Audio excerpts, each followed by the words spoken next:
এই বর্তমানে যে শিক্ষা নীতি প্রতিষ্ঠিত করার পায় তারা আওয়ামী লীগ সরকার করছে, সেই কুদরাতি খোদার শিক্ষানীতি বাস্তবায়ন করে অষ্টম শ্রেণী পর্যন্ত একটা মুসলমান বাচ্চাকে কোরআন শিক্ষা দেওয়ার ব্যবস্থা রাখা হয় নাই, কলেমা শিক্ষা নেওয়ার ব্যবস্থা করা হয় নাই। আপনারা জানেন এই বাংলাদেশ কোন খ্রিস্টানদের দেশ নয়, এই বাংলাদেশ কোন ইহুদিদের দেশ নয়। আজকে আমি আওয়ামী সরকারকে বলতে চাই, আপনার এই সিলেবাসের মধ্যে সেতুটা দুলছে, এর মধ্যে 47-এর দেশ ডিভাইডেডকে অবজ্ঞা করা হয়েছে।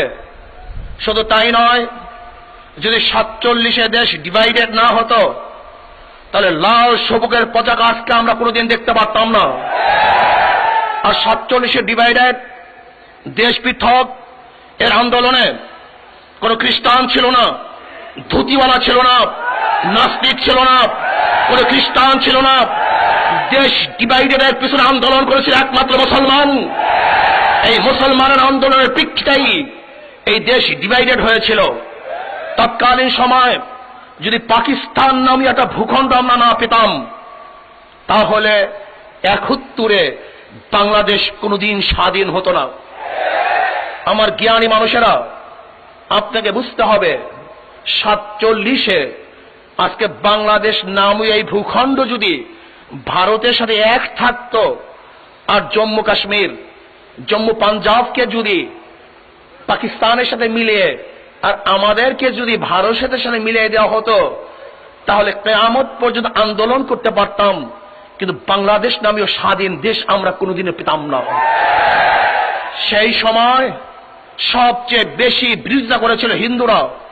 শুধু তাই নয়, যখন বাংলাদেশে 1911 সনে লর্ড এসেছিল, তখন নওয়াব সলিমুল্লাহ প্রস্তাব দিয়েছিলেন ঢাকাতে একটি ইউনিভার্সিটি স্থাপন করার জন্য। কিন্তু কাদের প্রতিবাদের কারণে?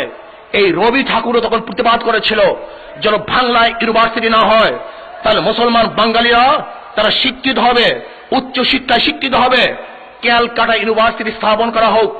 1911 সনে বাংলাদেশের এই ভূখণ্ডের মধ্যে রাজধানীর বুকে যেই ইউনিভার্সিটির প্রস্তাব হয়েছিল, একমাত্র হিন্দুদের প্রস্তাবেই বিরোধিতার কারণেই সেই 1911 সনে বাংলাদেশে ইউনিভার্সিটি স্থাপন করা সম্ভব হয় নাই। সেই ইউনিভার্সিটি স্থাপন করা হয়েছিল 1921 সনে নওয়াব সলিমুল্লাহর প্রস্তাবে। কোন খ্রিস্টান, কোন হিন্দু, কোন নাস্তিকদের প্রস্তাবে এই ইউনিভার্সিটি করা হয় নাই। কাজে ইউনিভার্সিটি মুসলমানদের ইউনিভার্সিটি, এখানে কোনো নাস্তিক থাকতে পারবে না। এই ইউনিভার্সিটি কোন বেঈমানদের ইউনিভার্সিটি না। এই ইউনিভার্সিটি নওয়াব সলিমুল্লাহর নিজের জমিতে স্থাপিত ইউনিভার্সিটি, মুসলমানদের প্রস্তাবিত ইউনিভার্সিটি। নাস্তিকদের জায়গা না, মুসলমানদের জায়গা।